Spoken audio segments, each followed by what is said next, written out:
Over the years, I have made up my own idea of France, born of both reason and feeling.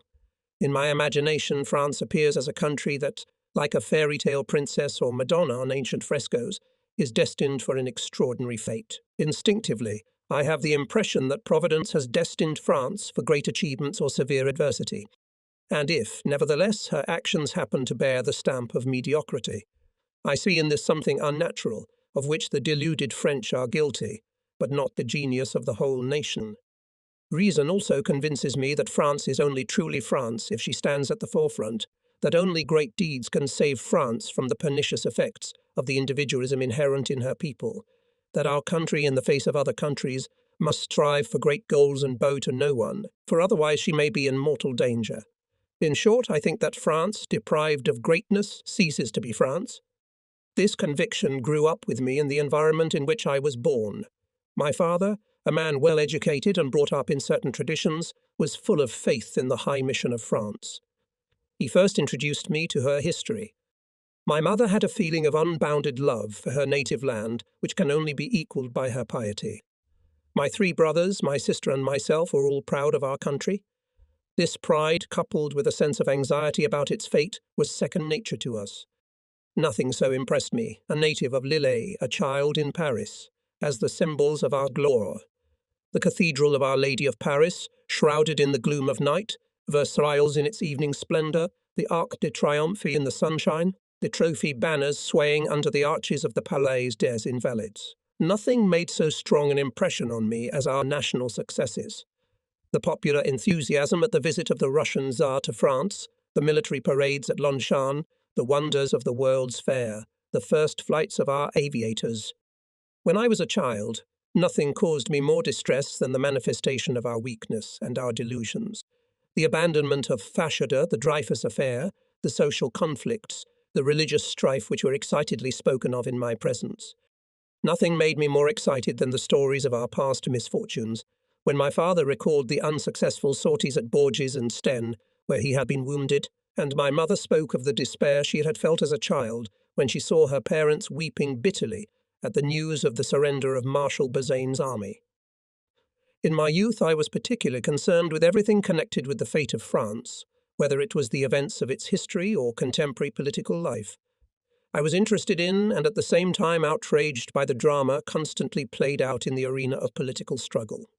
I marvelled at the intelligence, enthusiasm, and eloquence of many of the participants in this drama. At the same time, I was dismayed that so much talent was wasted because of political chaos and internal strife, especially as the first harbingers of war began to appear at the beginning of the 20th century. I must say that in my early youth war did not inspire me with any horror, and I exulted what I had not yet experienced. I was convinced that France was destined to pass through the crucible of the greatest trials. I believed that the meaning of life was to accomplish a great exploit in the name of France, and that the day would come when I would have that opportunity. When I enlisted, the army occupied a very large place in the life of any European country. Subjected to attacks and insults, the army waited calmly and with secret hope that the days would come when everything would depend on it. After graduating from St. Cyr Military School, I enlisted in the 33rd Infantry Regiment at Arras, where my officer service began. My first regimental commander was Pétain, who revealed to me the full value of the talent and art of a military commander. Subsequently, when, like a straw, I was seized by the hurricane of war and experienced all the vicissitudes of this drama, the baptism of arms, the hardships of trench life, attacks, shelling, wounds, and captivity, I could see that France, deprived by a low birth rate and the carelessness of the authorities of a large part of the means necessary for her defence, still managed to make an incredible effort and to make up by her incalculable sacrifices what she lacked in order to emerge victorious from this ordeal. At the most critical periods of her history, I saw France morally united, first under the aegis of Joffre and then under the leadership of Tigre. Afterwards I witnessed her, exhausted by loss and destruction, shaken to the core and thrown out of moral equilibrium, take again an uncertain step towards her destiny, while her government, assuming its former appearance and rejecting Clemenceau, abandoned its policy of greatness and reverted to chaos. In the years that followed, my career passed through a series of different stages. A tour of duty in Poland and participation in the Polish campaign, teaching history at the St. Cyr Military School, and then at the Military Academy, serving in Marshal Petain's office, commanding the 19th Jaeger Battalion at Treves, serving at headquarters on the Rhine and in the Levant. Everywhere I saw the restoration of France's national prestige as a result of its recent successes, but at the same time a sense of uncertainty about the future of France, generated by the inconsistency of its leaders. Meanwhile, military service gave great satisfaction to my heart and mind. In the army, which was in a state of inactivity, I saw a force destined for great achievements in the near future. It was clear that the end of the war had not secured peace. As Germany recovered her strength, she returned to her former pretensions. While Russia was fully occupied with her domestic situation, America kept aloof from European affairs. England connived with Berlin that Paris needed her help, and the newly created states of Europe were still weak and fragmented. France alone had to restrain Germany. She did endeavour to do so, but she acted inconsistently. At first, our government under the leadership of Poincaré applied to Germany a policy of coercion, then, on the initiative of Briand, made attempts to reconcile with her and, finally, began to seek salvation in the League of Nations. However, the German threat was becoming more and more real. Hitler was marching steadily toward power. During this period, I was appointed Secretary of the Supreme Council of National Defense, a permanent body under the Prime Minister, in charge of preparing for war the state apparatus and the entire nation. From 1932 to 1937, under 14 different ruling cabinets, I took part in the work of studying all kinds of political, technical, and administrative measures connected with the defense of the country. In particular, I familiarized myself with the security and arms limitation plans proposed at Geneva by André Tardieu and Paul Boncourt, respectively. I prepared the materials necessary for the Dummergarten government to decide on a change of foreign policy in view of Hitler's rise to power in Germany. I had to redraft the draft law on the organization of the state in time of war an endless number of times. I was engaged in the development of measures to mobilize civilian administrative bodies, various branches of industry, public services. The fulfillment of these duties, participation in meetings, communication with various political figures allowed me to be convinced of the enormous possibilities of our country, but at the same time, in the weakness and inefficiency of its state apparatus. This area was characterized by a lack of any kind of stability. I do not mean to say that the people who worked here lacked skill or patriotism. On the contrary, I saw undoubtedly worthy and sometimes exceptionally talented people at the head of ministerial offices. But the peculiarities of the political regime itself constrained their capabilities and led to a waste of energy, a silent but by no means indifferent witness to all the vicissitudes of French political life. I watched the same game constantly repeating itself. As soon as the head of the government took office, he was immediately confronted with innumerable demands, attacks and claims of all kinds. All his energies were fruitlessly expended to put an end to them. Not only did he meet with no support from Parliament, but on the contrary, the latter plotted various intrigues against him and acted in concert with his opponents. Among his own ministers he found rivals. Public opinion, the press, and certain groups expressing private interests considered him the culprit of all the troubles. At the same time, everyone knew, and he knew first and foremost, that his days as head of government were numbered. After a few months in power, he would be forced to give way to another. In the field of national defense, such conditions prevented the formulation of a coherent plan, the adoption of deliberate decisions, and the implementation of necessary measures that together constitute what is called coherent policy. This is why the top military cadres, deprived of systematic and planned guidance from the government, were at the mercy of routine. The army was dominated by concepts that had been adhered to even before the end of the First World War. This was greatly facilitated by the fact that the military leaders were senile in their posts, remaining adherents of outdated views that had brought them glory in their time. The idea of positional warfare was the basis of strategy, which was going to be guided in the future war. It also determined the organization of troops, their training, armament, and the entire military doctrine as a whole. It was assumed that in the event of war, France would mobilize its reserves and form from them the maximum number of divisions, designed not for maneuvering, offensive and development of success, but in order to hold the defensive areas. These divisions were expected to take up positions along the Franco-Belgian border, with the assumption that Belgium would be our ally and in these positions would wait for the enemy's offensive. As for such tanks, planes, and mechanically powered guns with circular firing, which in the last battles of the World War had shown their suitability for making surprise strikes and breaking through the front, and whose power had been continuously increasing ever since, they were to be used only to strengthen the defence or, if necessary, to restore the front line by means of local counterattacks. In this regard, the appropriate types of weapons were determined. Slow-moving tanks armed with light small-caliber guns and designed to accompany the infantry, but not for rapid and, most importantly, independent action, and fighter planes to protect the airspace. At the same time, the bomber aviation was weak, and attack aircraft were completely absent. Artillery guns with a narrow horizontal sector of fire, adapted for firing from a particular position, were ill-suited for moving over any terrain and for circuit. In addition, it was assumed in advance that the front would run along the Maginot Line, the continuation of which would be the Belgian fortifications. Thus it was thought that an armed nation, sheltered behind this barrier, would hold the enemy in wait until, exhausted by the blockade, he would collapse under the onslaught of the free world. Such a military doctrine was in keeping with the very spirit of the ruling regime. Doomed to stagnation by the weakness of state power and constant political dissension, it was inevitable that it should adhere to this passive military doctrine. It played the role of a reassuring panacea and was so consistent with the mindset of the country that any politician who sought election, applause, or an opportunity to speak in the press had to publicly acknowledge its high qualities. Being under the illusion that by declaring war it was possible to prevent the aggressors from unleashing war, remembering the attacks for which they had had to pay such a heavy price, and not clearly realizing the technical revolution which had taken place in military affairs in the meantime, public opinion did not even think of offensive action. In short, everything contributed to putting the principle of passivity at the heart of our national defense. To me personally, such a direction seemed extremely dangerous.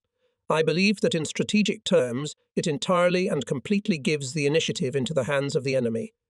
From the political point of view, I believed that the broadcast statements of our intention not to withdraw our armies outside the Phoenix encouraged Germany to act against weak and isolated countries and areas. The Saarland, the Rhine states, Austria, Czechoslovakia, the Baltic states, Poland, etc. It seemed to me that in this way Germany was encouraged to act against weak and isolated countries and areas. It seemed to me that in this way we were alienating Russia from its alliance with us, and also making Italy realize that under any circumstances we were not going to stop its malicious actions. Finally, from the moral point of view, it seemed to me pernicious to persuade the country that in the event of war France's participation would be reduced to fighting as little as possible. It must be said that the philosophy of action, the questions of the training of the armed forces and their use by the state, the problem of the relationship between the government and the military command have long interested me, and I had the opportunity to express my thoughts on this subject in such works as Discord in the Enemy's Camp, At the Tip of the Sword, as well as in a number of journal articles.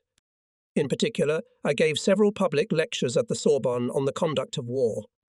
But in January 1933, Hitler became the full master of Germany. From that moment on, events were bound to unfold at a rapid pace. Since there was no one to suggest anything appropriate to the situation, I felt it my duty to appeal to public opinion and outline my own plan.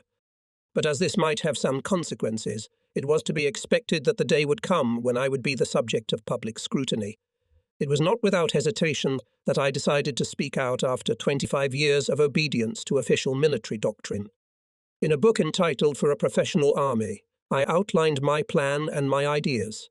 I proposed to proceed immediately to the creation of a shock maneuver army, which would include selected mechanized and armored troops and which would exist along with the formations staffed on the basis of mobilization.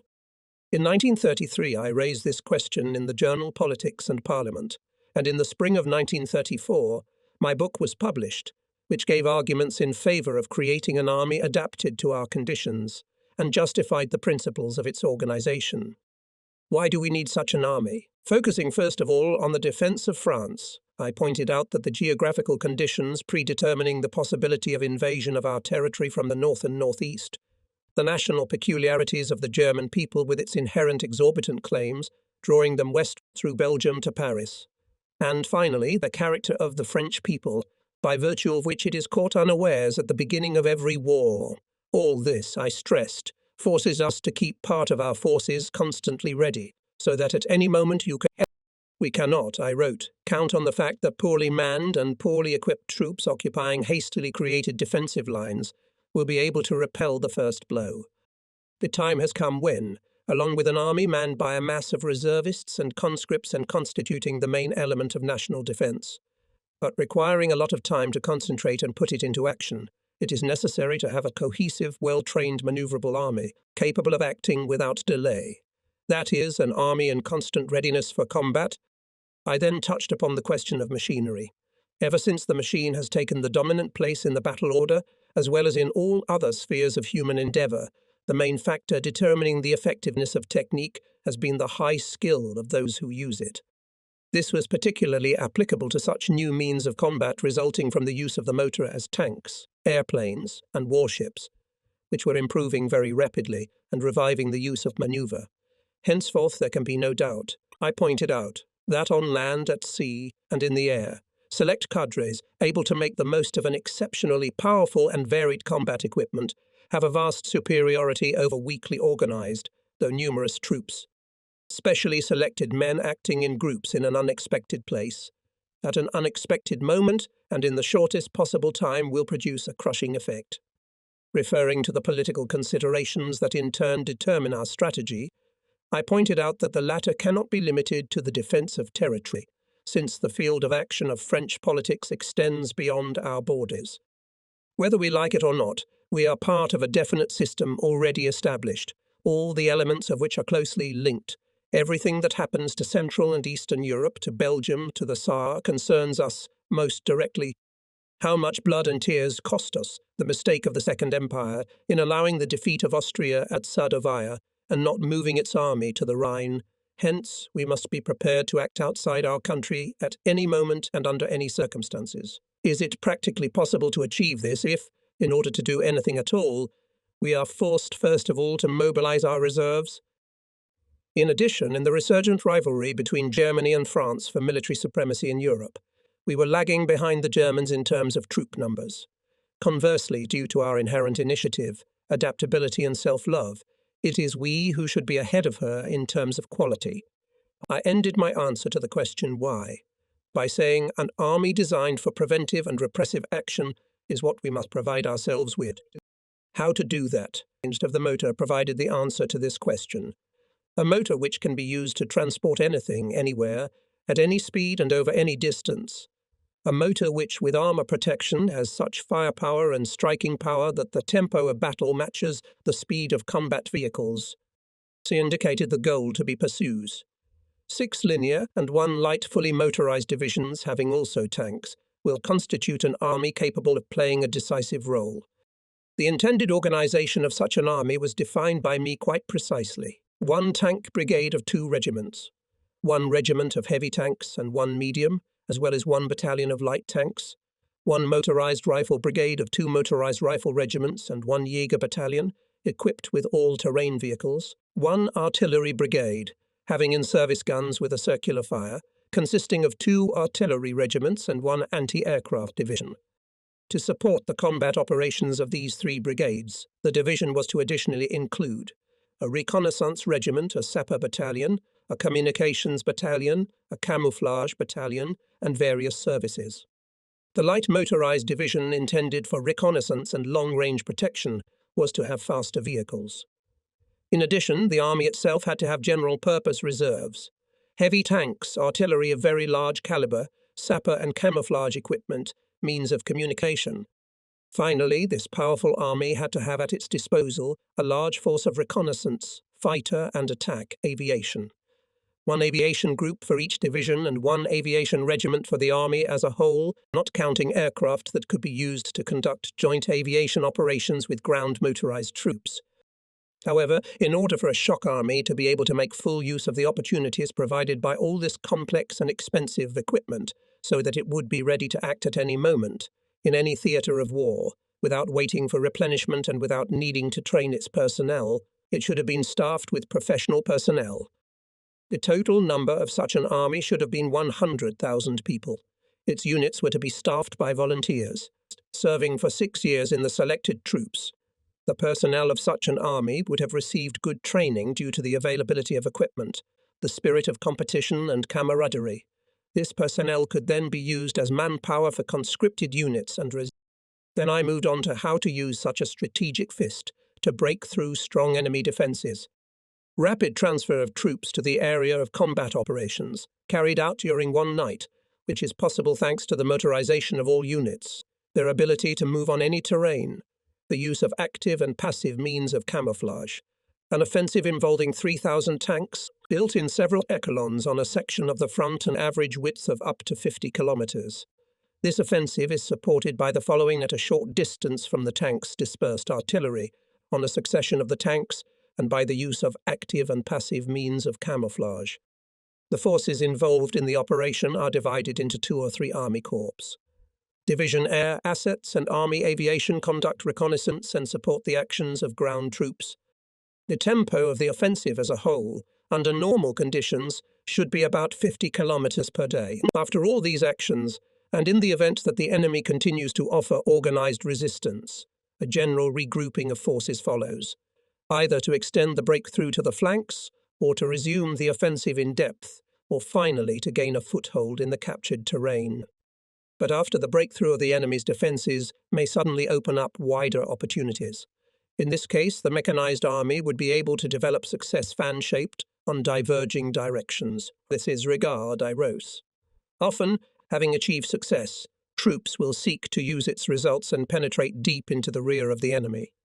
The development of success, which could only dream of, will become a reality, and then opens the way to great victories, that is, to such victories, which in their far-reaching consequences immediately lead to the complete defeat of the enemy, just as the destruction of one column sometimes entails the destruction of the entire building. Mechanized troops will rush deep into the rear of the enemy, hitting vulnerable objects and disorganizing his entire grouping. Thus, tactics will develop into strategy, which was once the ultimate goal of the art of war and the top of its perfection. Meanwhile, there may come a moment when the enemy's armed forces, the entire nation and state, driven to the extreme degree of despair and deprived of means of defense, will themselves come to a final collapse. This will be achieved the more surely and the sooner, because this ability for sudden strikes and breakthroughs is perfectly combined with the now decisive combat properties of the various types of aviation. I have written that aviation, by bombing the enemy from the air, prepares and complements the success of the combat operations conducted on the ground by the mechanized army, and the latter, in turn, invading the areas devastated by aviation, makes strategically expedient destructive actions of air squadrons. Such a profound change in the modes of warfare required corresponding changes in the management of troops, emphasizing that under present conditions radio permits communication between the various elements of the future army. I have outlined at the end of the book the methods which commanders must use to control the troops of this new fighting organism. I said that the time had passed when commanders, from their command posts hidden deep underground, directed the masses of men far away from them. On the contrary, the commander's personal presence, his decision-making on the spot, his own example, will be of the utmost importance in the rapidly developing events, with their unforeseen contingencies and instantly changing circumstances, which will characterize the battles of mechanized forces. The personality of the commander will assume an incomparably greater role than the ready-made prescriptions prescribed by regulations. Would it not be better, I asked, if the change in the conditions of battle would favor an increased role for those who, in the tragic moments when the hurricane of war sweeps away established norms and established habits, remain at their post and are therefore indispensable? In conclusion, I appealed to the public authorities. Indeed, transformations in the army, as well as in other spheres of state life, do not happen by themselves. And since the emergence of a professional army was to lead to a profound restructuring of the entire system of armed forces, as well as combat technology and strategy, the creation of such an army could only be realized by the state power. Undoubtedly, this time too, a man like Louvoilili Carnot would have been needed. But, on the other hand, such a reform could only be part of a broader transformation and only one element in the restructuring of the state. It was only natural that national renewal should have begun with the reorganization of the army. In the strenuous effort to renew France, the army would serve as her aid and example. For the sword is the axis of the world, and the greatness of a country is inseparable from the greatness of its army. In developing my design, I have, of course, utilized the views and ideas that have become prevalent in connection with the advent of fighting machines. General Etienne, an ardent supporter of a mechanized army and the first inspector of tank troops, as early as 1917 suggested that a significant number of tanks should be used at a great distance from those tank units that are used as an escort for infantry.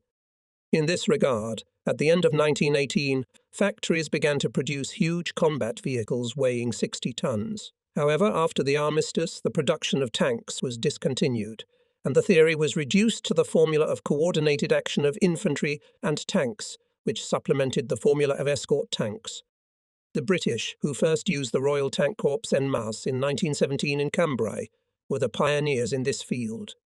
They continued to defend the theory of independent use of armoured forces, ardent adherents of which were General Follery English military historian Littlegarth. In France in 1933, the military command, united in the Camp Soup disparate tank units, created the corps of a light division with the purpose of reconnaissance and protection.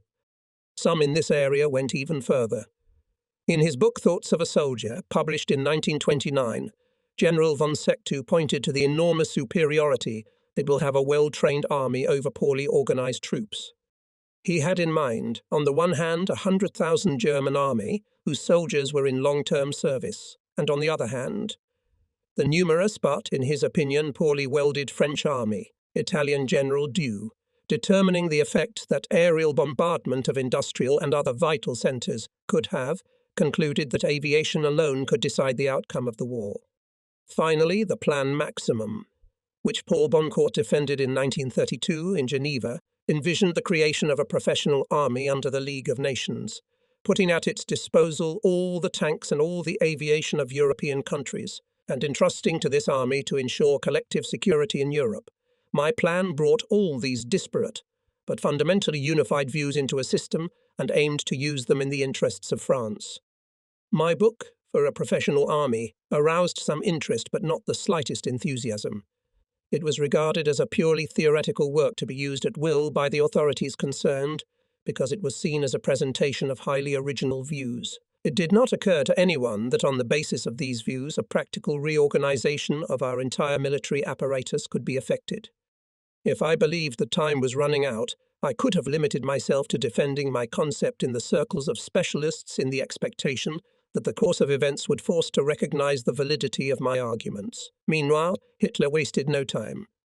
Already in October 1933, he broke with the League of Nations and arbitrarily gave himself complete freedom of action in the field of armaments. Between 1934 and 1935, Germany made enormous efforts in the field of arms production and manning of its armed forces. The National Socialist regime openly declared its intention to tear up the Treaty of Versailles and to conquer the living space for a great Germany. The implementation of such a policy required a powerful, striking army, and Hitler, of course, prepared a general mobilization. Soon after coming to power, he introduced labor conscription and then universal conscription. He needed a strong invasion army to cut the Gordian knots in Mainz, Vienna, Prague, Warsaw, and at one stroke thrust the German sword into the heart of France. For people knowledgeable, it was no secret that the Führer intends to educate the new German army in the spirit of his ideas. He willingly listened to the opinion of officers, supporters of rapid maneuver and a high level of training of troops, such as Keitel Rundstedt, Guerrilla, previously grouped around General von Seeckt. These officers focused on the creation of powerful armoured units. In addition, it was known that, sharing the views of Göring, Hitler sought to create an aviation which could closely interact with ground troops. Soon I was informed that he familiarized himself with my book, which drew the attention of his advisers. In November 1934, it became known that Germany is creating the first 3 tank divisions. A book by Colonel Neering of the General Staff of the German Army, published during this period, indicated that their organization is essentially the same as that which I proposed for our future armored formations. In March 1935, Göring declared that Germany would soon have a strong air fleet, which in addition to a large number of fighters, would also include many bombers and a powerful attack aviation. Although each of these activities was a blatant violation of the treaties of Versailles. The free world was limited to the platonic protests of the League of Nations. It was intolerable to me to see our future adversary provide himself with the means necessary to achieve victory, while France was still deprived of them. Meanwhile, amidst the incredible apathy in which the nation stood, there was not a single authoritative political or military figure to raise his voice and demand that the necessary measures be taken. The matter was so serious that I did not consider myself entitled to be silent, although I was of modest position and had no great influence. The responsibility for the state of national defense lay with the government, and I decided to put the matter directly to it. First of all, I contacted André Pironneau, editor of the Echo de Paris, later editor-in-chief of The Age. He agreed to promote the project of creating an armoured army and to give the government no respite in this matter by constantly reminding it of the project in the pages of the major newspaper he published. Linking the campaign launched to topical events, André Pironneau published 40 editorials that helped popularize the issue. Whenever events drew public attention to the problems of national defense, my confederate argued in the pages of his newspaper for the creation of a mechanized army. Since it was known that in the field of armaments the main German efforts were directed to the creation of means of attack and development of success, Pironneau intensely sounded the alarm, but his voice was drowned in the atmosphere of general indifference. Dozens of times he argued that there may come a moment when the German armoured forces with the support of aircraft can suddenly crush our defences and cause panic among our people, which can no longer be anything to contain. While André Pironneau was doing his noble work, a number of other journalists and critics were raising the same question in one way or another. Remy Roure and General Baratier in Time, Pierre Bourget and Generals Cognac and Duvail in Debate, Émile Buret and Charles Guérin in André Lecomte in Dawn, Colonel Émile Meyer, Lucien Pachin, Jean Orbitin, and others in many different journals. Eventually, so many solid facts accumulated that newspaper articles alone could no longer solve such an important problem. It had to be taken up by the leading political authorities of the country. I believe that Paul Reynaud was the most suitable person for this purpose. He could appreciate the importance of the problem, he had the talent to convince others and the courage to insist on its solution. In addition, Paul Reynaud, even though he was already famous at that time, gave the impression of a man with a great future. I met him, explained the problem to him, and from then on I began to work with him together.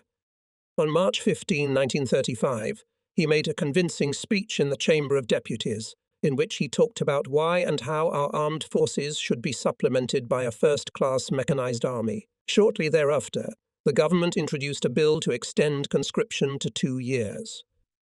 Paul Reynaud, in full agreement with this bill, introduced a bill for the immediate creation of a special army composed of 6 line and 1 light motorized division, general reserves and services. This army should be staffed with personnel entering the service under contract, and should be fully brought into readiness no later than April 15, 1940. For 3 years, Paul Reynaud defended his position in numerous speeches in Parliament, which made a deep impression on the pages of his book, The French Military Problem, in vivid articles and interviews, and finally in conversations on this issue with influential political and military figures of France. Gradually he established a reputation as a resolute statesman, a man of new views, who seemed to be made to take power in a critical situation. Since I thought it would be a good idea to repeat the same tune in different voices, I tried to include other public figures in my choir. The noble mission of Apostle of the Professional Army was taken up by Lee Courier-Grandmaison, who was attracted to the idea by all that was connected with French tradition. For deputies joined the ranks of its advocates. Philippe Serres, Marcel D., and Leo Lagrange, who helped to propagandize the revolutionary side of the proposed innovations. Serres, displaying a remarkable oratorical talent, did this so brilliantly that he soon entered the government, on whose abilities I had particularly counted, having been defeated in the 1936 elections, took the opposite path. As for Leo Lagrange, he could not defend his convictions because of the banning by the party to which he belonged. Soon such prominent figures as Paul Boncourt in the Chamber of Deputies and the former President of the Republic, Millerand in the Senate, made it clear to me that they too were in favour of reform. Meanwhile, the official bodies and the press, instead of recognizing the obvious need for reform and going for it, continued to cling to the existing system. Unfortunately, in doing so, they were so stubborn that they closed the avenues of escape for themselves. To discredit the idea of a mechanized army, they tried to present it in a distorted light. In order to cast doubt on technical progress, they took the path of its denial. To counteract the course of events, they tried to ignore it. By this example, I have seen that whenever the clash of different ideas and opinions requires the abandonment of habitual misconceptions and is fraught with danger to men of rank, it inevitably assumes the irreconcilable character of a theological controversy. General de Benay, the illustrious commander of the army in the War of 1914-1918, who in 1927, while Chief of the General Staff, drafted laws on the organization of the armed forces, strongly condemned the project put forward. In the pages of La Revue des Deux Mondes, he authoritatively asserted that any armed conflict in Europe would be finally resolved on our northeastern frontier, and that the task was to defend that frontier stubbornly. Neither in the principles of our national defense, nor in the methods of their implementation, he saw nothing that should be changed, and insisted only on strengthening the system that was based on these principles. General Weyen also spoke in the same journal. Considering a priori that my conception leads to the division of the army into two parts, he objected categorically. Two armies? Absolutely not. As for the tasks of the mechanized army, of which I spoke, Weyen did not deny their expediency, but argued that these tasks can be accomplished by the means we already have. We have, he pointed out, mechanized, motorized and cavalry reserve. There is nothing to create anew, because everything is already available. Speaking in Lille on July 4, 1939, General Weygand once again stated that, from his point of view, our army does not need anything. Marshal Pétain also saw fit to speak. He did so in the preface to General Chauvinot's book, Is an Invasion Still Possible? Marshal expressed his belief that tanks and aviation do not change the nature of war, and that the basic condition for the security of France is the creation of a solid front, reinforced by fortifications. Under the signature of Jane Rivière Figaro, published a whole series of reassuring articles to her. Tanks are not invincible, the weakness of tanks, when politicians are deluded, etc.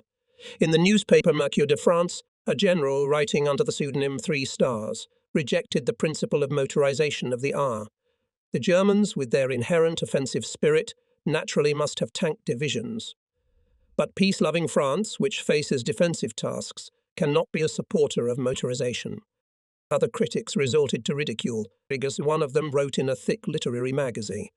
Trying to stay within the limits of courtesy, it is very difficult to assess the ideas that border on madness. To put it bluntly, Mr. de Gaulle, with his modern ideas, has a predecessor in the person of King Yu Bu, who, also being a great strategist, anticipated his thought long ago. When we return from Poland, he said, we shall, thanks to our knowledge of physics, invent a wind machine capable of transporting our whole army. If the Conservatives with their routine were extremely hostile to my project, the doctrinaires among the supporters of progress were no better disposed to it. In November-December 1934, in Le Populaire, Léon Blumot openly declared the dislike and anxiety my plan inspired in him. In many articles such as Professional Soldiers and a Professional Army, Do We Need a Professional Army? Down with the professional army, he also opposed the creation of a specialized army. In this case, Blum did not proceed from the interests of national defense, but acted in the name of some ideological principles, which he called democratic and republican, and which, by tradition, saw everything that came from the military as a threat to the existing regime. Léon Blum therefore anathematized the professional army, which, he argued, by its composition, its spirit and its armament, would automatically be a threat to the Republic. Thus, receiving support from right and left, the official authorities stubbornly refused to change anything. Paul Reynaud's bill was rejected by the House Armed Services Commission. The relevant report, submitted by Senac and drafted, with the direct involvement of the Army staff, stated that the proposed reform was useless and undesirable because it is contrary to logic and history.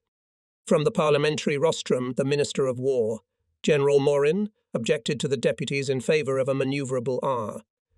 Do you really think that, after spending a great deal of effort to create a fortified barrier, we will be so crazy as to go beyond that barrier and get involved in some adventure? He went on to say, I am here expressing the views of a government which, in my person at any rate, is perfectly familiar with our plan of action in case of war.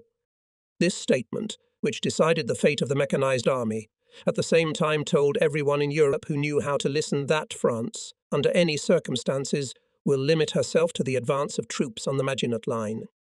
As might be expected, ministerial anger fell on my head. However, it did not take the character of an official condemnation, but manifested itself in the form of occasional outbursts. Once, for example, in the Élysée Palace, after one of the meetings of the Supreme Council of National Defense, of which I was secretary, General Morin addressed me with the following words: "Farewell, de Gaulle, where I am, you no longer belong." When it came to talking about me, he would say to his visitors, "Pironneau serves as his pen and Reynaud as his gramophone. I'm sending him to Corsica, and yet General Morin only frightened me with thunder. He had the generosity not to strike me with light." Fabry, who after a time succeeded Morin in the Rue Saint-Dominique, and General Gamelin, who after General Weygand took over as Chief of the General Staff, while remaining at the same time at the head of the Army Staff, inherited from their predecessors a negative attitude to my project, and to me personally felt embarrassed and annoyed. The responsible leaders, although they defended the status quo, could not help but recognize the persuasiveness of my arguments. They were too well aware of the truth to fully believe their own objections. While claiming as if I were exaggerating the capabilities of armoured forces, they were at the same time quite concerned that Germany was building such troops. When they argued that 7 strike divisions could be replaced by the same number of conventional defensive divisions, called motorized, because they were to be moved by truck, they knew better than anyone that this was simply a juggling of words. When they referred to the fact that the creation of a professional army supposedly divided our armed forces into 2 parts, they deliberately glossed over the fact that the law on 2-year military service, enacted after my book was published, ensured that, if necessary, a large proportion of conscripted soldiers would be included in the selected army.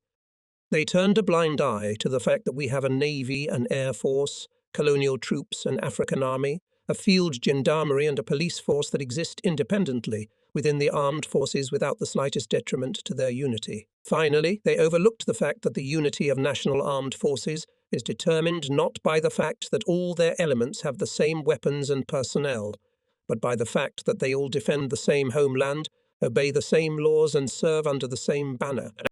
It was disheartening to see the prominent figures of France, because of their misunderstood adherence to accepted norms, acting not in their proper role as demanding leaders, but as some kind of comforters. And yet I felt that deep down, under the outer cloak of their conviction that they were right, they would have been ready to embrace new possibilities. Already the first episode in a long chain of events, during which some of the best representatives of the nation, while condemning the aims I was putting forward, were in fact in despair at their inability to realize them, gave me the sad satisfaction of seeing that they were tormented by remorse. Events had run their course. Hitler, who now knew how to behave towards France, began to carry out a whole series of violent acts already in 1935, in connection with a plebiscite in the Sayre region. He created such a threatening atmosphere that the French government prudently decided to withdraw from the game, and the population of the Sayre, frightened by the pressure of the Germans, in a huge majority in favour of joining Germany. Mussolini, for his part, thanks to the support of the government Lavallee's tolerance cabinet Baldwin, not afraid of the sanctions of Geneva, began the conquest of Abyssinia. On March 7, 1936, the German army suddenly crossed the Rhine and invaded the demilitarized zone. The Treaty of Versailles forbade German troops access to the territories on the left bank of the Rhine, which were demilitarized under the Locarno Agreement. According to the treaty, we had the right to reoccupy these territories as soon as Germany withdrew its signature from the agreement. If we had by that time at least partially created a tank army with its fast-moving fighting machines and personnel ready to march immediately, the natural course of events would have moved this army to the Rhine, since our allies, the Poles, Czechs and Belgians, were ready to support us, and the British had pledged to do so even earlier. Hitler would undoubtedly have had to retreat. Indeed, he had just embarked on an army rearmament program and was not yet in a position to fight a large-scale war. For Hitler's political career in his own country, a French defeat in the territory at this time could have had fatal consequences. By taking such a risk, he could have lost all at once. But he won it all. The organization of our national defense, the character of its means, its spirit, all contributed to the inaction of our government, which by its nature willingly followed the path of non-intervention. since we were prepared only for the defence of our frontier and under no circumstances allowed the possibility of crossing it. There could be no doubt that France would not oppose German expansion. The Führer was sure of it. The whole world had stated it. Instead of forcing Germany to withdraw her troops from the Rhineland by threatening military force, she was given the opportunity to occupy the area without a single shot and take positions directly on the borders of France and Belgium. And after that, the deeply offended Foreign Minister Flandin could go to London to find out the intentions of the British. Prime Minister Sorolt, for his part, could declare that the French government will not allow Strasbourg to be within range of German guns. French diplomacy could seek a principled condemnation of Hitler from the League of Nations. All these were empty words and aimless posturing in the face of fait accompli. It seemed to me that the public anxiety caused by the occupation of the Rhineland might prove salutary for France. The government could take advantage of it to fill up gaps in the national defence which were fraught with deadly danger. Although all the attention of the country was absorbed by the elections and the ensuing social and political crisis, everyone agreed on the need to strengthen the country's defence. Had all efforts been directed towards building exactly the kind of army we lacked, much more could have been averted. But nothing was done. The considerable war credits received in 1936 were used to improve the existing system, not to change it. I had not yet lost hope, however. In the midst of the incredible ferment that prevailed in the country at that period, which found political expression in the elections and in Parliament, in the form of a combination called the Popular Front, there was, it seemed to me, a certain psychological element in this atmosphere which made it possible to end passivity. It was natural to assume that in the face of the triumph of National Socialism in Berlin, the domination of fascism in Rome, the advance on Madrid of the phalanx soldiers, the French Republic would wish to restructure both its social structure and its military organization. In October 1936, the President of the Council of Ministers, Leon Blum, invited me to his house. Our conversation took place on the evening of the same day when the Belgian king announced that he was breaking the alliance with France and England. He reasoned that in case Germany should attack his country, this alliance would not be able to defend it. Indeed, he declared, with the present capabilities of the tank armies, we would be alone under any circumstances. Leon Blum fervently assured me that he took great interest in my ideas. However, I remarked, you have fought against them. When you become head of a government, one's outlook changes, he replied. At first we talked about what might happen if Hitler should, as was to be supposed, march on Vienna, Prague, or Warsaw. Very simply, I remarked, depending on the situation, we will call up men either from the first-line reserve or from the reserves. And then, looking through the embrasures of our fortifications, we shall contemplate idly the enslavement of Europe. How? Exclaimed Leon Blum. Are you in favour of our sending an expeditionary corps, into Austria, Bohemia, or Poland? No, I replied. But if the Wehrmacht is advancing along the Danube or the Elbe, why don't we advance to the Rhine? Why don't we enter the Ruhr if the Germans go to the Vistula? After all, if we were in a position to take such countermeasures, surely this alone would be sufficient to prevent the development of aggression. But under our present system, we are unable to move from the spot. On the contrary, the presence of a tank army would encourage us to act. Wouldn't the government feel more confident if it were prepared for this in advance? The Prime Minister readily agreed with me, but remarked, it would certainly be unfortunate if our friends in Central and Eastern Europe were to fall victim to an invasion. In the final analysis, however, Hitler will achieve nothing until he defeats us. And how can he do that? You would agree that our system, little suited to offensive action, is brilliantly adapted to defence. I have been proving that this is not at all true. Recalling the statement issued in the morning by Leopold II, I remarked that it was precisely because of the military superiority of the Germans, in view of our lack of a select mechanized army, that we had lost our alliance with Belgium. The head of government did not object, although he thought that the position of Brussels was not due to strategic considerations alone. At any rate, he said, our defensive line and fortifications will be able to secure our territory. Nothing could be more doubtful, I replied. Already in 1918 there were no insurmountable defences. And what progress has been made since then in the development of tanks and aviation? In the future, the massive use of a sufficient number of fighting machines will make it possible to break through any defensive barrier in a selected area. And as soon as the gap is made, the Germans will be able, with the support of aviation, to move into our deep rear mass of their fast-moving tanks. If we will have tanks in equal numbers, everything can be fixed. If not, all will be lost. The Prime Minister informed me that the government, with the approval of Parliament, had decided, in addition to the usual budgetary allocations, to spend large sums of money on national defence, and that a large part of this money would be devoted to the production of tanks and aircraft. I drew his attention to the fact that, of the aircraft whose production had been provided for, nearly all were for defence and not for attack. As for tanks, 9/10 were supposed to create a car brand Renault and Gotchkis, model 1935, which, although modernised, still have a lot of weight, low speed, armed with a small-caliber short-barreled gun, and are designed to accompany infantry, and not at all to perform independent tasks as part of special tank formation. However, no one is thinking about this. As a result, our military organisation will remain as it was. We will build, I said, the same number of tanks and spend as much money as it would take to create a tank army, and yet we will not have this army. How the credits appropriated to the War Ministry are used, remarked the Prime Minister, is Daladieu General Gamelin's business. Undoubtedly, I replied. I allow myself to observe, however, that the state of national defence is the responsibility of the government. During our conversation, the telephone rang 10 times. Leon Blum was distracted by minor parliamentary and administrative matters. As I was about to leave, the phone rang again. Leon Blum made a tired gesture and said, "Judge for yourself whether it is easy for the head of the government to stick to your plan if he cannot concentrate on the same thing for 5 minutes. I soon learned that although our conversation had made a strong impression on the Prime Minister, he had no intention of shaking the foundations of the building, and that the previously envisioned plan would not be changed. Henceforth, our chances of balancing our military forces in time with the new German capabilities seemed to me very elusive.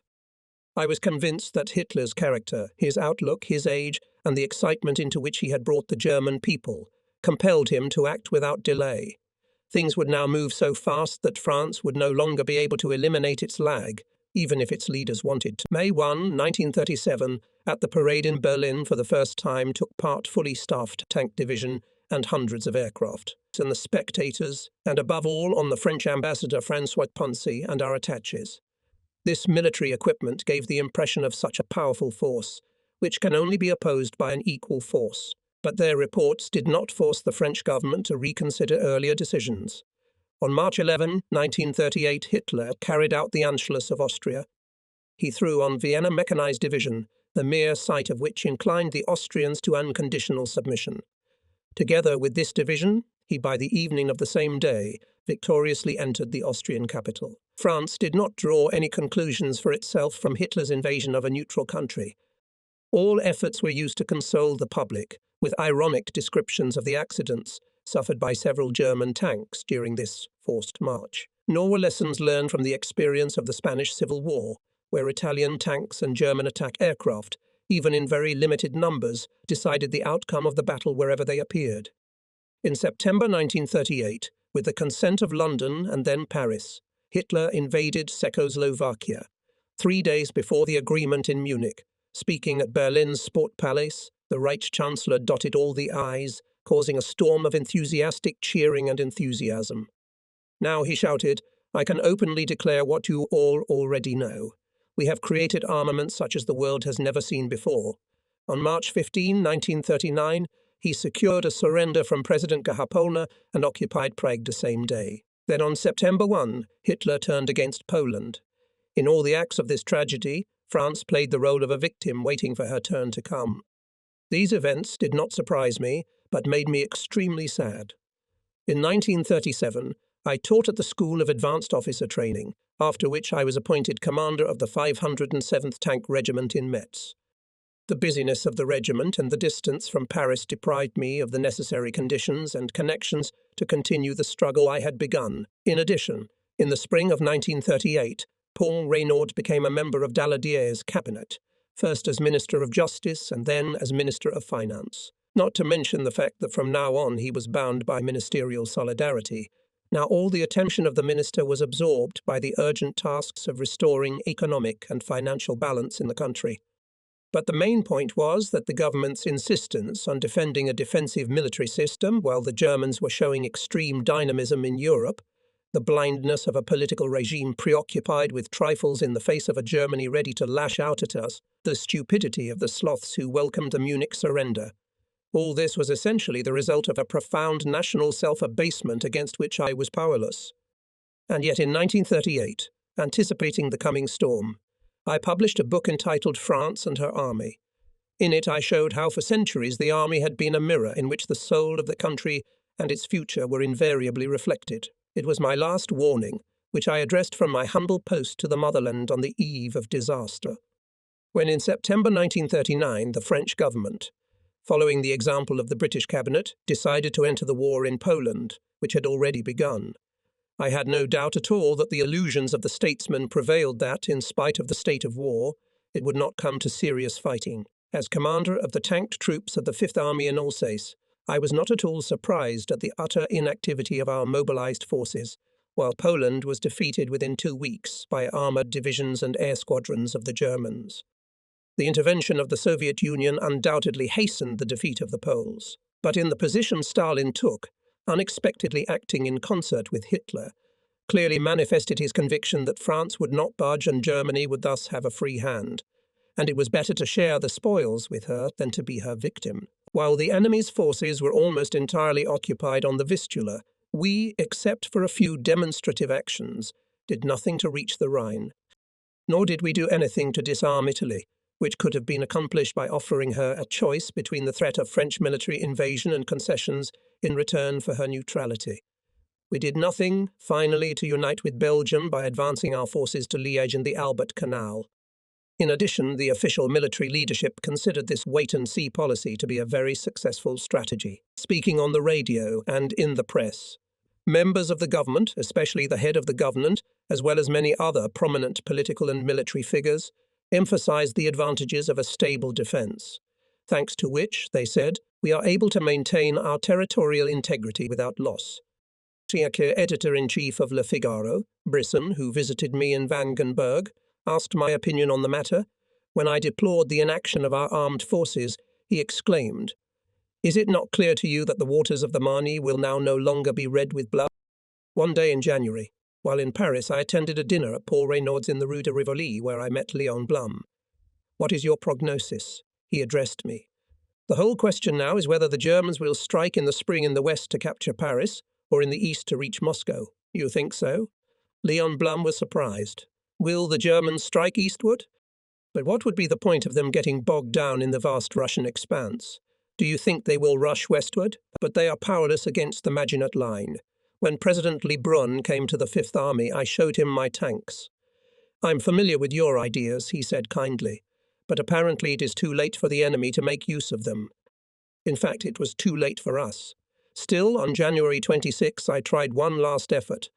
I sent a memorandum to 80 of the most prominent members of the government, political and military. I endeavoured to convince them that the enemy would undertake an offensive with a powerful mechanized army and a strong air force, and that our front could therefore be broken through at any moment.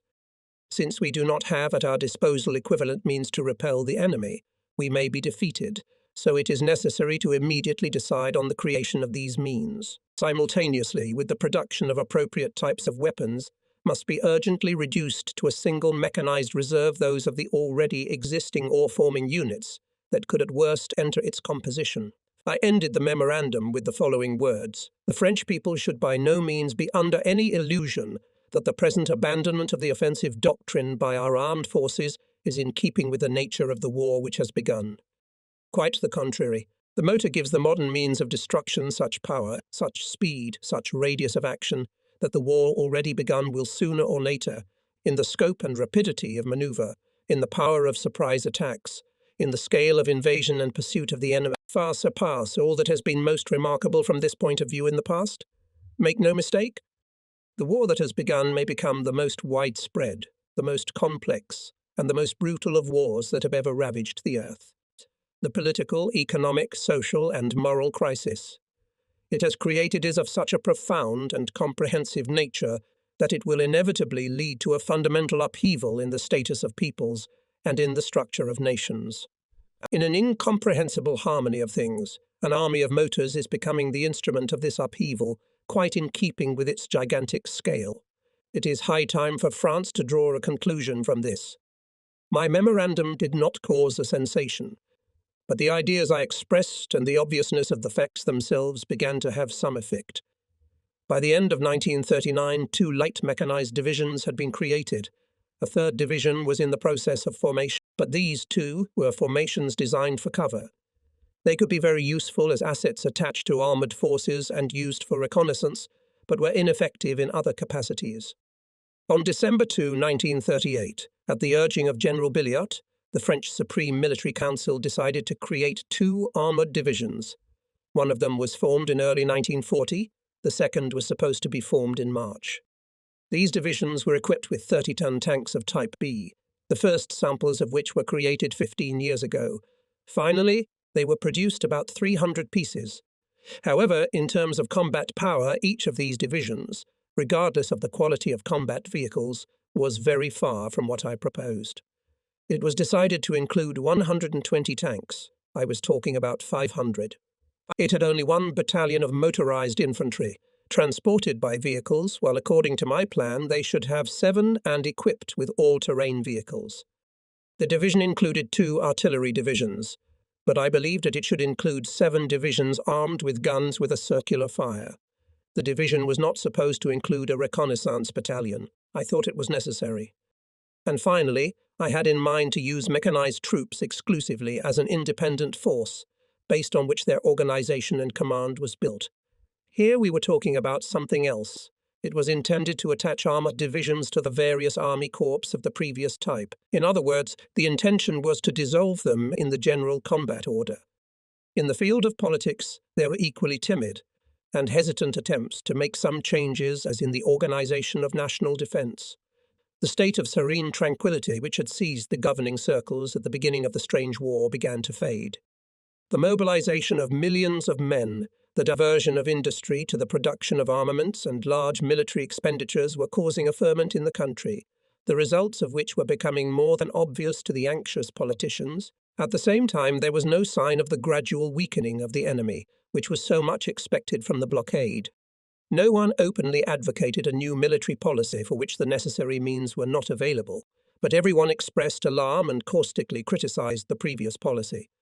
In the end, as usual, a government crisis erupted. The regime, unable to take measures that would provide salvation, tried to deceive itself and public opinion. On March 21, the Parliament resigned Daladier's cabinet. On March 23, Paul Reynaud formed a new government. The new Prime Minister summoned me to Paris. On his instructions, I wrote a clear and concise declaration to be read out in Parliament, which he fully approved. Various intrigues were already brewing behind the scenes. At this period, I happened to be at the Bourbon Palace and to be present at the meeting where the government was presented to Parliament. It was a terrible meeting. After the head of the government made the government declaration to the sceptical and gloomy deputies, the debate began. In the course of it, representatives of factions and individuals who felt themselves bypassed by yet another ministerial combination spoke. The danger of the homeland, the necessity of national effort, the assistance of the free world. All these were mentioned only to clothe their claims to power and their bitterness. Leon Blum, who also did not get a place in the government, was the only orator who spoke with an up. Thanks to him, Paul Reynaud, though with great difficulty, still gained the upper hand. The government received a vote of confidence by a majority of 1 vote. I am not yet quite sure. The President of the Chamber, Heriot, told me afterward that this vote was really obtained. Before returning to my duty station at Vangenberg, I spent a few days with the Prime Minister at Quai d'Orsay. This was time enough to see to what degree of demoralization the ruling regime had reached.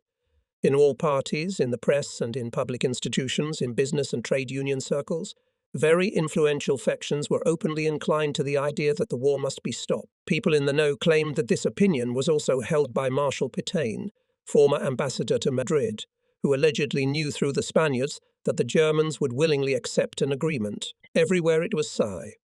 If Reynaud falls, the power will take Laval, next to whom will be Pétain. Indeed, the Marshal will be able to force the command to conclude an armistice. A leaflet with 3 images of Pétain was distributed in thousands of copies. First, he was depicted as a military leader, the victor of the First World War.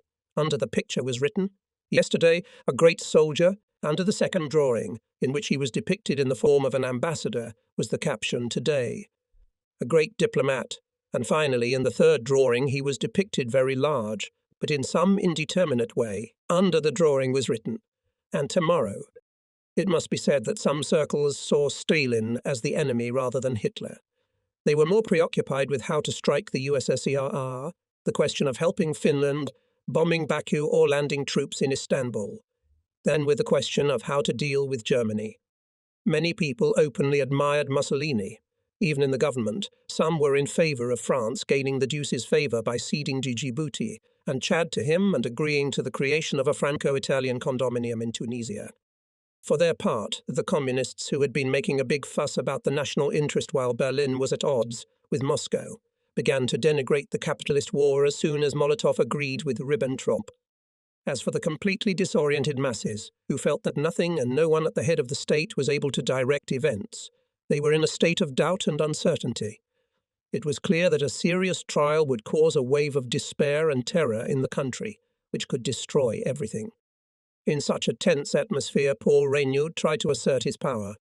The situation was further complicated by the fact that he was in constant conflict with Daladier, his predecessor as head of government, who, however, entered Reynaud's cabinet as Minister of National Defence and Minister of War. But this strange situation could not be changed. For the Radical Party, without whose support the cabinet could not exist, insisted that its leader should remain in the government, hoping at the first opportunity to lead the cabinet again. On the other hand, Paul Reynaud, wishing to expand the tiny government majority, tried to dispel the prejudice with which moderate politicians regarded him.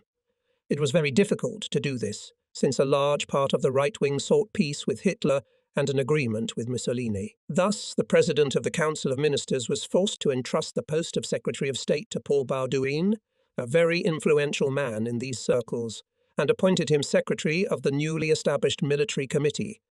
Paul Reynaud intended to entrust this post to me. The Military Committee, which dealt with the conduct of the war, and therefore included the heads of the main ministries, as well as the commanders of the Land, Army, Navy and Air Force, could play a very important role. To prepare various matters for discussion in the Military Committee, to participate in its meetings, to report its decisions, and to supervise their implementation. These were the duties of the Secretary. Much may have depended on how these duties were discharged. But while Paul Reynaud seemed willing to entrust the performance of these duties to me, Daladier did not agree to this. To the representative of the Prime Minister who came to him in the Rue Saint-Dominique to inform him of this intention of the head of government, he replied bluntly, "If de Gaulle comes here, I leave this office. Go downstairs and tell Reynaud by telephone to put him in my place." Daladier was not at all hostile to me. He had proved this in his time when, as minister, he had decided to put me on the list of persons to be submitted to the next proceedings, which was obstructed in every possible way by various departmental intriguers. But Daladier, who for many years was responsible for the state of national defence, too accustomed to the existing system, feeling that not today, tomorrow events will pass judgment on this system, understanding in advance all the consequences of this and believing that it is too late to undertake reorganisation anyway, he nevertheless clung to his old positions more stubbornly than ever. And for me to take the post of Secretary of the Military Committee against the wishes of the Minister of National Defence was, of course, impossible. So I went to the front again. Before leaving, I visited General Gamelin, who summoned me to his headquarters in the Château de Vincennes. He lived there like a hermit. He had only a few officers under him, and he worked and pondered without interfering in current affairs. Command of the northeastern front Gamelin entrusted General Georges. This could continue so long as calm reigned on the front, but it would certainly become impossible if fighting broke out. General Georges himself with part of his staff was stationed at La Ferté-sur-Loiret, while other departments, headed by the Chief of Staff of the Commander-in-Chief, General Dumancamp, were located in Montreuil. The headquarters of the General Command was thus divided into 3 parts. In his Vincennes retreat, General Gamelin gave me the impression of a scientist who, confined in a laboratory, combines the various elements of his strategy. First of all, he told me that he intended to increase the number of armoured divisions from 2 to 4, and informed me of his decision to entrust me with the command of the 4th Armoured Division, which should be formed by May 15. Regardless of my feelings about our apparently hopeless backwardness with regard to mechanized troops, it was very flattering for me, then Colonel, to be given command of the division. I mentioned this to General Gamelin. He replied, "I understand your satisfaction. As for your anxiety, I think there is no reason for it." The Commander-in-Chief outlined to me the situation as he envisioned it. Having opened the map, on which was drawn the disposition of the enemy and our troops, he said that in the near future he expects an offensive of the Germans in Europe. In his opinion, this offensive should be directed mainly against Holland and Belgium, in order to reach the Pas de Calais and cut us off from the British. On the basis of various indications, he assumed that before this, the enemy would undertake a diversion or diversionary operation in the direction of the Scandinavian countries. Gaiman not only considered the disposition of our troops quite reliable, but also believed in their high fighting qualities. More than that, he was pleased that they will have to fight, and even looked forward to this moment. Listening to him, I was convinced that this man, who embodied a certain military system and had worked hard to develop it, had boundless faith in its merits. It also seemed to me that, looking to the example of Joffre, whose closest assistant and partly whose inspiration he had been at the beginning of the First World War, General Gamelin was convinced that the most important thing in his position is to once and for all to adopt a certain plan, and then under no circumstances to deviate from it. A man of great and delicate mind, great self-control. He, of course, had no doubt that in the approaching battle he will ultimately win the victory. With a sense of respect, but at the same time, and some annoyance, I left this outstanding commander confined in his cell, who was to bear great responsibility and put everything at stake in a game, as I believed, doomed to defeat. 5 weeks later, a thunderstorm broke. On May 10, the enemy, having previously captured Denmark and almost all of Norway, began a major offensive to the west. Everywhere the offensive was led by mechanized troops and aviation. The main forces followed them, but at no time they were not put into serious fighting. In 2 groups, under the command of Gotthard Kleist, 10 armoured and 6 motorised divisions rushed westward. 7 of the 10 armoured divisions, having passed the Ardennes, 3 days later came to the River Maas. On May 14, they forced it at Dinan, Givet, Montaumet and Sedan. Their actions were constantly supported and covered by 4 motorised divisions and accompanied by attack aircraft. German bombers destroyed railroad lines and road junctions in our rear, thus paralysing our transport. On May 18, having passed the Maginot Line, broken through our battle orders and destroyed one of our armies, these 7 armoured divisions concentrated around St. Quentin, ready to move on Paris or on Dunkirk at any moment. Meanwhile, the remaining 3 armoured divisions, accompanied by 2 motorised divisions operating in Holland and Brabant, brought disorder and confusion in the ranks of the Dutch, Belgian, British and 2 French armies, totaling 800,000 men. It can be said that within a week, the outcome of the battles on the Western Front was predetermined. Army, state apparatus, the whole of France now with dizzying speed rolled down the inclined plane as a result of a fatal mistake. Meanwhile, the French army had 3,000 modern tanks and 800 armoured cars. The Germans had no more, but in accordance with the plan we had them dispersed to separate sections of the front. In addition, by their design and armament, they were not suitable to act as a manoeuvring force. Even those few armoured divisions which we had were put into battle in isolation from each other. The 3 light mechanized divisions sent for reconnaissance purposes to Liège and Breda were soon forced to withdraw and take up defences. The 1st Armoured Division, which was attached to an army corps and thrown into a counterattack west of Namur on May 16, was surrounded and destroyed. On the same day, units of the 2nd Armoured Division, moved by rail to the Aarzen area, were drawn into the flow of general chaos as they were unloaded. The forces of the newly formed 3rd Armoured Division were immediately distributed among battalions of one of the infantry divisions and had been bogged down in an unsuccessful counterattack south of Sedan the day before.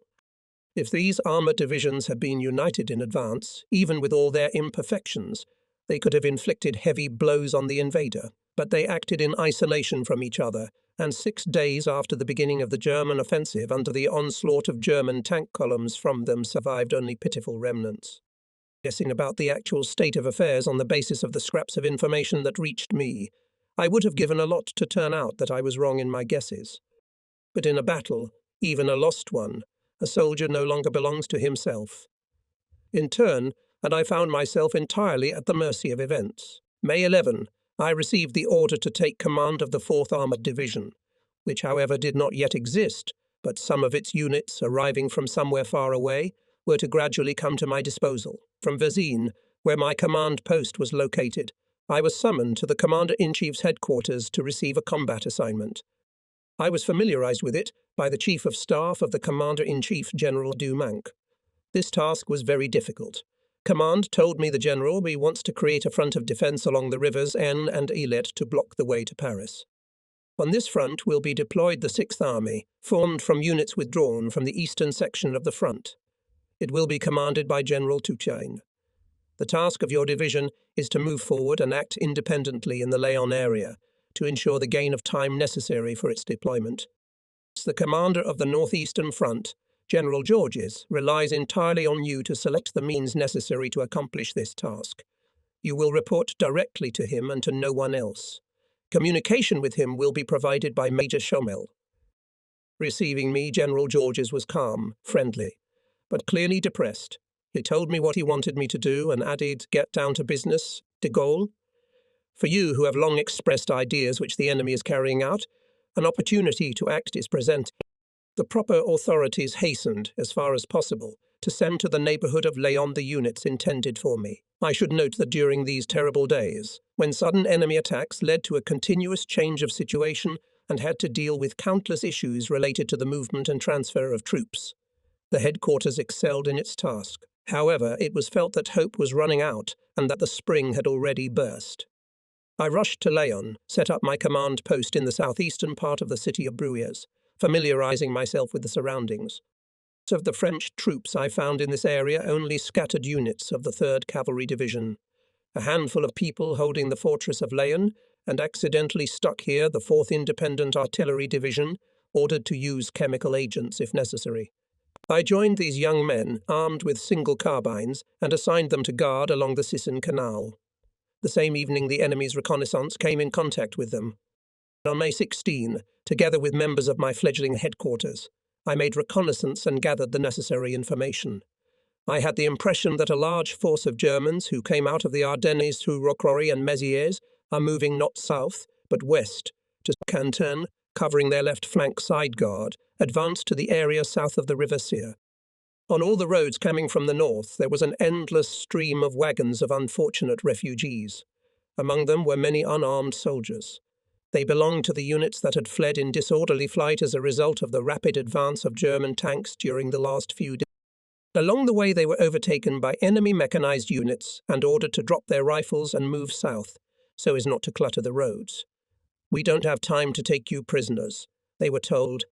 At the sight of the panic-stricken men, the disorderly retreating army, hearing accounts of the outrageous insolence of the enemy, I felt a boundless indignation growing within me. Oh, how ridiculous it all is. The war is off to a very bad start. Well, it must go on. There's plenty of room on earth for that. As long as I live, I will fight wherever it is necessary, for as long as it is necessary, until the enemy is defeated and the national shame is washed away. It was on that day that I made a decision, which prefigured all my future activities. First of all, I decided that tomorrow morning I would attack by any means at my disposal. Advancing 20 kilometers in a northeasterly direction, I would try to reach Montcornet on the River Sire, the junction of the roads leading to Saint-Quentin, Laon, and Rieux. By doing so, I will cut the first of these, so that the enemy can no longer use it to advance westward and ride the other two, which might otherwise give the enemy an opportunity to approach directly to the defensive positions of the 6th Army. At dawn on May 17, I received 3 tank battalions.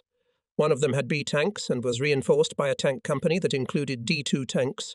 It was part of the 6th Half Brigade. The other 2 battalions had Renault 35 tanks and were part of the 8th Semi-Brigade. At dawn I moved these forces forward. Opposing on their way the enemy units already invading the area, they reached Montcornet. Until evening my battalions fought on the outskirts and then in the village itself, suppressing many pockets of enemy resistance and firing their guns at German units trying to pass through Montcornet. However, the River Sire enemy held very firmly. Our tanks, deprived of any support, could not, of course, force it. In the afternoon, the 4th Jaeger Battalion arrived. Barely had it time to unload, but I immediately used it to eliminate in the area of Shiva enemy vanguard, which missed our tanks and then found itself. This task was quickly accomplished. But from the northern bank of the River Sur, we were shelled by German artillery, while ours was not even yet established in firing positions. All the second half of the day, German bombers continuously appeared in the air and from diving flight bombed our tanks and vehicles. We had nothing to answer with. Finally, increasingly frequent and more numerous mechanized units of the enemy began to operate in our rear. Having moved 30 kilometers forward beyond the river end, we were alone in our section, and it was necessary to end this, at least, risky situation. As night fell, I assigned the task to the newly arrived 10U Cuirassier Reconnaissance Regiment of medium tanks to come into direct contact with the enemy and sent tanks and infantry to Shiva. Hundreds of dead German soldiers and many burned enemy vehicles could be seen everywhere. We captured 130 prisoners. Our losses did not amount to 200 men. Along the rear roads, the flow of refugees stopped. Some of these unfortunates even began to go back, for the rumour had spread among them that the French troops had advanced. Now it was necessary to act no longer to the northeast, but to the north of Laon, because significant enemy forces coming from the area of Marle moved along the River Ser to the west, on La Fère. At the same time, German sideguard units began to move southward, threatening to reach the Elit River. The 4th Armoured Division used the night of 18-19 May to take up positions on the northern edge of Laon. In the meantime, I received reinforcements, the 3rd Cuirassier Regiment, consisting of 2 squadrons of Somme tanks, and the 322nd Artillery Regiment with 2 divisions of 75mm guns. In addition, the commander of the 3rd Light Cavalry Division, General Petier, promised to support me with fire from his guns, which occupied positions on the height of Laon. True, of the 150 tanks, which I had, there were only 30 vehicles Type B, armed with 75mm gun, and about 40 vehicles Type D2 or brand Samua with small caliber 47mm guns, and all other tanks Renault 30s had 37mm guns, capable of effective fire at a distance of no more than 600 meters. However, the crews of the Samois tanks were led by commanders who had never fired guns before, and the drivers had a total of no more than 4 hours of tank driving experience. To make matters worse, the division had only 1 infantry battalion transported by buses, and therefore extremely vulnerable in transfers. In addition, the artillery was staffed with units from a wide variety of fleets, and many officers got to know their soldiers literally on the battlefield. In addition, we had no radio communications, and I had to command the division by giving orders to subordinate commanders through motorcycle liaisons or by going to units in person. To top it all off, all units were extremely short of transportation, supplies and repairs, which under normal conditions they should have had. And yet these hastily assembled troops were filled with fighting spirit. Forward, the sources of energy were not yet exhausted. May 19 at dawn into battle. Tanks Division, overcoming a number of consecutive boundaries, moved to Crécy, Mortier and Pulley. They had to seize the bridges and block the enemy's way to La Fère. The tanks were accompanied by artillery. A reconnaissance regiment and an infantry battalion provided cover for the right flank on the riverside at Barenton. In the direction of Marle was sent out reconnaissance. The morning passed safely. We reached the Sur River, turning to flight various enemy units that had infiltrated the area. But on the north bank of the river, the enemy occupied the defences. He firmly held the crossings and destroyed our tanks that tried to approach them. Heavy artillery of the enemy entered the battle. We came into contact with large formations of the Germans moving to Saint-Quentin. To force the water barrier and move forward tanks, we lacked infantry and powerful artillery.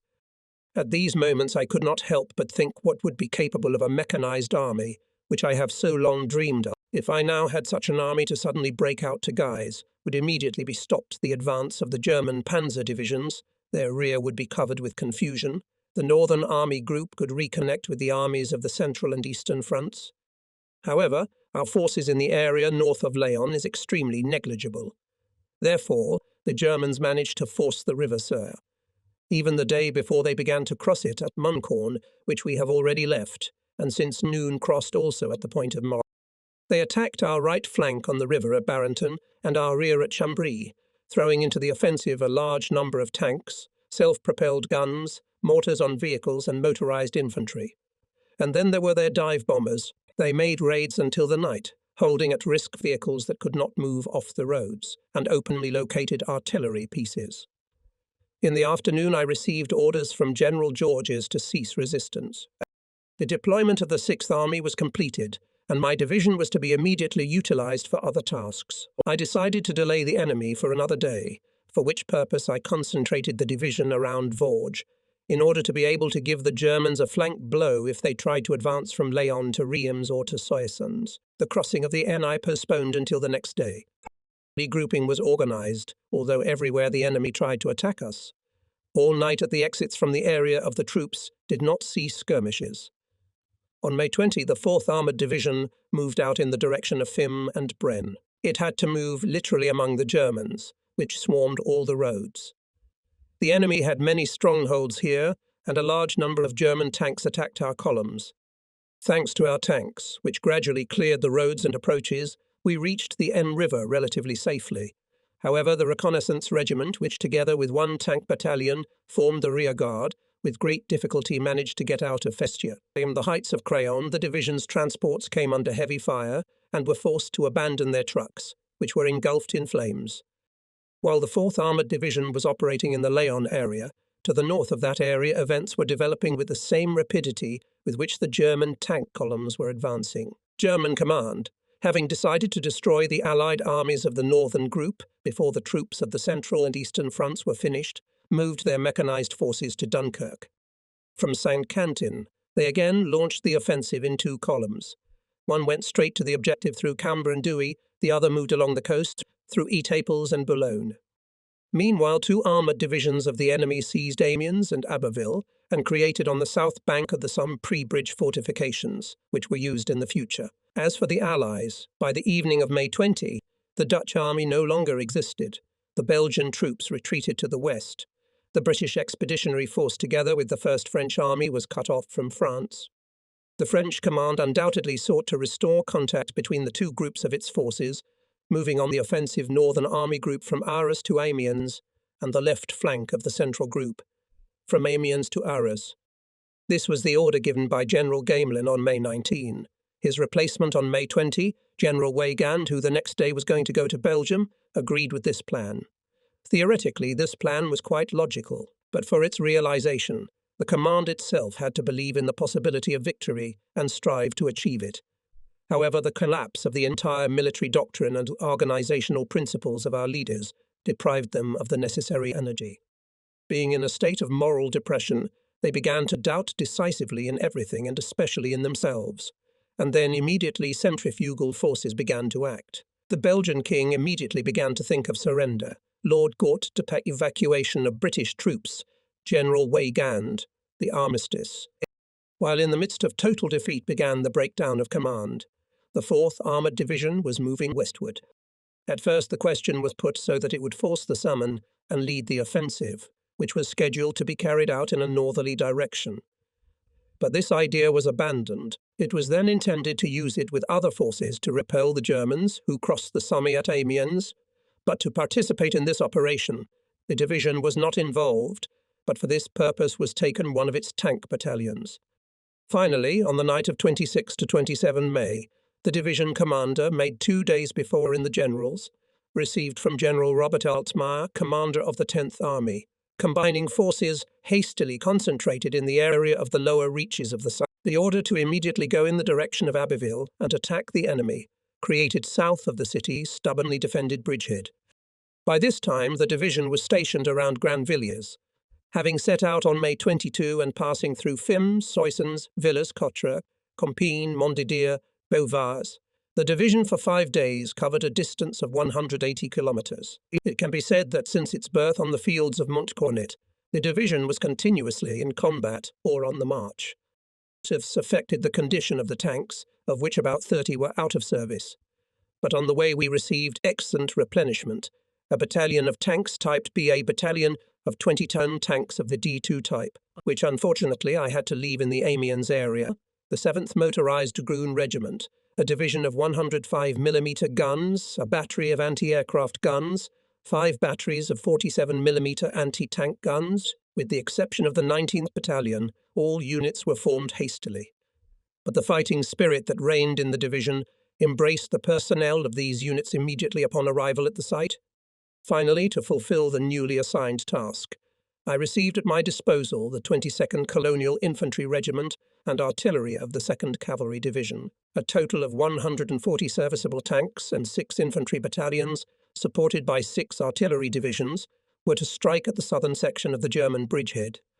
I made the decision to attack that evening, since the German Air Force had not stopped tracking the division, and the only chance to use the effect of surprise was to force an attack. The Germans were indeed waiting for us in full readiness, for a week already, defending a front to the south and occupying the village of Yuppie on their western flank, and the point of Brély-Marieux on the Somme on their eastern flank. They had held the groves of Limieux and Bailleul between these points. Behind, the Germans fortified the points of Bienfaies, Villers, Juchenville, and finally the height of Montcauber, located on the same bank of the Somme and dominating Abbeville and its bridges, served as a fortified point deep in the enemy's defences. Consistently seize these 3 lines. Such a task I set before the division. The division entered the battle at 18 hours. 6th Half Brigade of heavy tanks, with the 4th Jaeger Battalion, attacked Yuppie. 8th Half Brigade of light tanks, together with the 22nd Infantry Regiment of colonial troops, attacked in the direction of the grooves of Lyme and Bailleul. 3rd Cyrus Regiment of medium tanks, with the 7th Motorized Dragoon Regiment, attacked Bray. The main artillery fire was concentrated on supporting the centre. As night fell, the first line was taken. In the Juppie area, the remnants of the German battalion defending this point surrendered. In the Limieux area, among other spoils, we captured several anti-tank batteries and found the remains of tanks of the British Mechanised Brigade, which had been destroyed by these batteries a few days earlier. At dawn, we moved forward again. The left flank was to seize the points of Moyenville and Bienfaies, the centre to take Juchenville and Villers, the right flank the point of Marais, and the highlight of the whole plan was the actions of Tanks B, whose task was to move from west to east to cut the German lines from the rear. The final goal for all was the height of Montcauber. The day was exceptionally hard. Having received reinforcements, the enemy began to offer even fiercer resistance. His heavy artillery on the right bank of the Somme shelled us furiously. Other batteries firing from the heights of Montcauber also inflicted heavy losses on us. But by evening the objective had been reached. Only the garrison of Montcauber still held firm. On both sides there were many killed. Our tanks were badly damaged. There were no more than 100 of them left in formation. And despite all this, over the battlefield hovered the spirit of victory. Everyone held his head high. Even the wounded were smiling. It seemed that the guns were firing cheerfully. As a result of persistent fighting, the Germans could not withstand our onslaught and retreated. In the book Abbeville, dedicated to the description of the fighting German division Blummer, which defended the bridgehead on the Somme, Major Goering a few weeks after these events wrote, "What happened on May 28? The enemy attacked us with large armoured forces. Our anti-tank units fought heroically. However, the effectiveness of their strikes was greatly reduced due to the strength of French armour. The enemy tanks managed to break through between Yuppie and Komen. After our anti-tank defences were destroyed, the infantry retreated. When the alarming news reached the division headquarters, the division commander himself went to the front line, as under the continuous fire of French artillery, it could not contact any of the battalions leading the battle. He met the disorderly retreating troops, regrouped them, put them in order and directed them to the defensive positions prepared in the rear, a few kilometres behind the front lines. Terror before the onslaught of tanks seized the soldiers. The losses are heavy. There is not a single soldier who has not lost a close comrade. Meanwhile, the Germans received reinforcements. On the night of May 27-28, they were already able to change all their units. This was evidenced by the picked-up corpses and the testimony of prisoners. In the night from May 28 to May 29, the enemy again changed troops. Thus, on the 3rd day of the battle, as well as on the 2nd, we had to face fresh forces. We did not receive any reinforcements, and in the meantime, to complete the success, lacked a little. Well, on May 29, with the same forces, we would attack again. This time we were going to storm the Montcauber Heights. The main blow was to be directed to its western slopes. From Moyenville and Bienfaies were to act the remaining of our tanks B, as well as tanks Saumur, transferred from the right flank to the left. They were to be followed by the Jaeger Battalion, which had not even half of its personnel left, the Reconnaissance Regiment, which had lost 2/3 of its personnel, and the Dragoon Division. From the area of Villers was supposed to move the remaining tanks Renault, along with the 22nd Infantry Regiment of the colonial troops. To give us support, General Altmaier ordered the 5th Light Cavalry Division, stretched along the Somme downstream from the Abbeville bridgehead, to extend its right flank to Cambronne. However, this division was unable to advance. The general asked to send bomber aviation to strike at the exits from Abbeville, but the planes were busy in other areas. At 5 p.m., we went on the attack. We succeeded in occupying the slopes of the Montcober Heights, but its crest remained in enemy hands. In the evening, supported by powerful artillery, the Germans counterattacked Moyenville and Bienfais, but they failed to retake these points. On May 30, the 4th Armoured Division was replaced by the 4th Armoured Division, which had just arrived in France's absolutely fresh and youthful 51st Scottish Division, led by General Fortune. The 4th Armoured Division, concentrated near Beauvoir, together with me, regimental commanders, summarised the operation.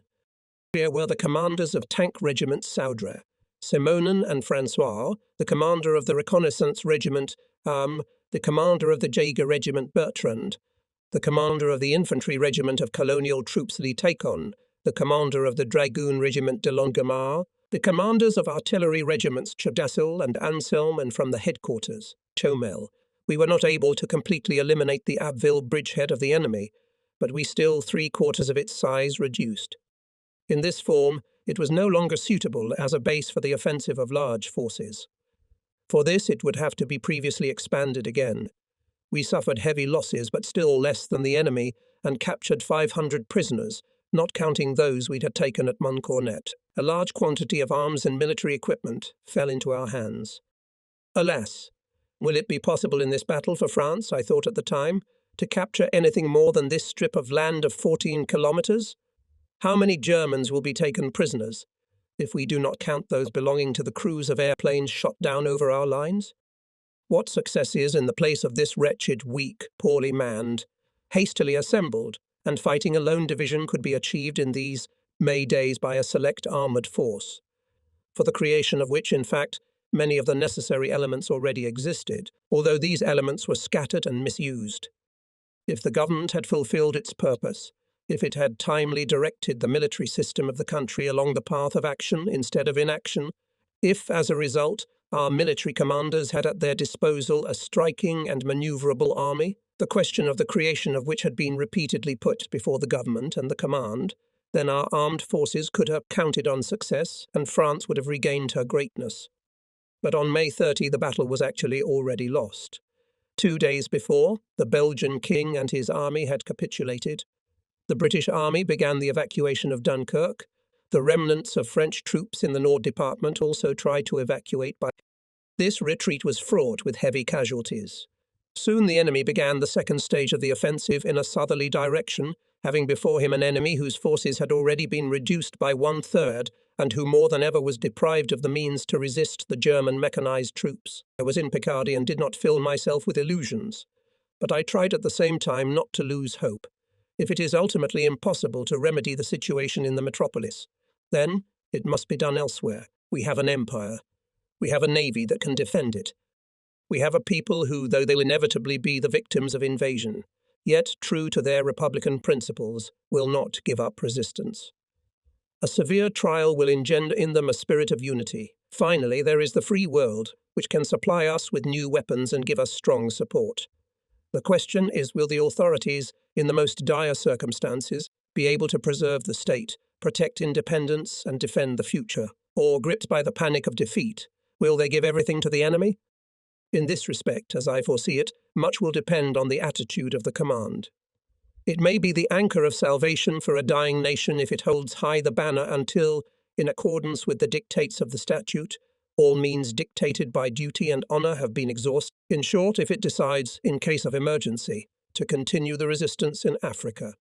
If, however, it should itself refuse to continue the struggle and thus push the weakened state apparatus to surrender, nothing could wash away the shame of having humiliated France. Such thoughts possessed me when, on June 1, at General Weygand's summons, I went to see him. The commander-in-chief received me at the chateau of Monterey. In his words, in his manner, there was his usual clearness and simplicity. First of all, he praised the Abbeville operation, for which he had commended me very flatteringly shortly before in an order to the troops. Then he asked my opinion on the use of those 1,200 modern tanks that were still at our disposal. I replied to the commander-in-chief that, in my opinion, these tanks should be immediately combined into two groups. One group, the main, should be created north of Paris, and the second, south of Reims. The core of these groups should be tanks left from our armoured divisions. As the commander of the first group, I suggested the inspector of tank troops, General Delestrine. These groups should be attached respectively 3 and 2 infantry divisions, provided with vehicles and double the amount of artillery.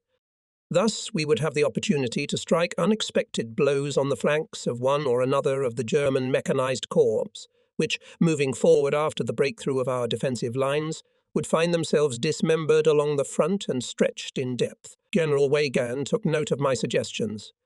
Afterward, he outlined to me the prospect of the course of the fighting. On the 6th of June, he said, I shall be attacked on the Salmon-on-the-Aisne. Twice as many German divisions will be operating against me as we have, and that means that our position is almost hopeless. If events will not develop too turbulent, if I have time to return to the French units that broke out of Dunkirk, if I was able to arm them, if the newly equipped British troops back into the fight, if finally the British would agree to enter the battle on the continent of significant forces of their aviation, then we still have a chance for success. And, shaking his head, the commander-in-chief added, otherwise. Now everything became clear to me. In a depressed state, I walked away from General Weygand. Suddenly a heavy burden had fallen on his shoulders, a burden he could not bear. When he assumed the post of commander-in-chief on May 20, it was undoubtedly no longer possible to win the battle for France. General Weygand seems to have been convinced of this fact, unexpectedly to himself. As he had never foreseen the true possibilities of a mechanized army, the tremendous successes which the enemy had achieved so lightning fast by means of this force astonished him. To counter the misfortune, he had to be reborn. He had to break with outmoded notions, to change the very tempo of action. In his strategy, he had to go beyond the narrow confines of the metropolis, to turn against the enemy the very deadly weapons that the enemy had used, and to take advantage of such trump cards as vast spaces, vast resources and great speeds, distant territories, allied forces and sea expanses. But Weygand was not the man to do this. His age and mindset were not, and most importantly, he lacked the proper temperament. By nature, Weygand was a brilliant performer. In this role he served Foch admirably. In 1920, it was he who insisted that Pilsudski adopt the plan that saved Poland. As Chief of the General Staff, he consistently and courageously pressed the vital interests of the army on a number of ministers to whom he was subordinate. However, if the qualities necessary for staff service and the qualities necessary for commanding troops and do not contradict each other, then between them should not be equalled. Decisiveness in action, independence in decisions, fearlessness in the face of fate, that intense and special passion that is inherent in a true military leader. All this Weygand was deprived of, and for this he was not prepared. Whether as a result of personal inclination or circumstance, but throughout his military career he had never commanded anything. No regiment, no brigade, no division, no corps, no army had ever seen him as its commander. In choosing General Weygand, the government took the most desperate risk in our military history, and did so, not because it thought him fit for the role assigned to him, but on the pretext that Weygand was the banner. All this was the result of an error peculiar to our politics, which tends to take the easiest paths. At any rate, once it was recognized that General Weygand was not fit to be commander-in-chief, it should have been necessary for him to resign the post, either by resignation or by a decision of the government. Neither of these things happened. Seized by the flow of events, the commander-in-chief put up with them and began to look for a way out in the way available to him, the way of surrender. But since he did not want to assume responsibility for it, his actions were reduced to inducing the government to surrender. He found support in the person of Marshal Pétain, who for other reasons insisted on the same decision. Faithless and incapable of anything, the regime took the worst possible path. Thus, France had to pay not only for its military defeat, but also for the enslavement of the state. This confirms once again the truth that only by defending the greatness of a country in the face of great adversity can it be saved. On June 5, I learned that the enemy was resuming the offensive. In the afternoon, I went to General Ferrer, commander of the 7th Army, in whose zone my division was located, for instructions. While the staff was sorting out the alarming reports, this real soldier, behind whose outward coolness there was doubt and reticence, said to me, "We are overcome by an illness. It is said that you will be appointed minister, but it is too late to hope for recovery. If only honor could be saved."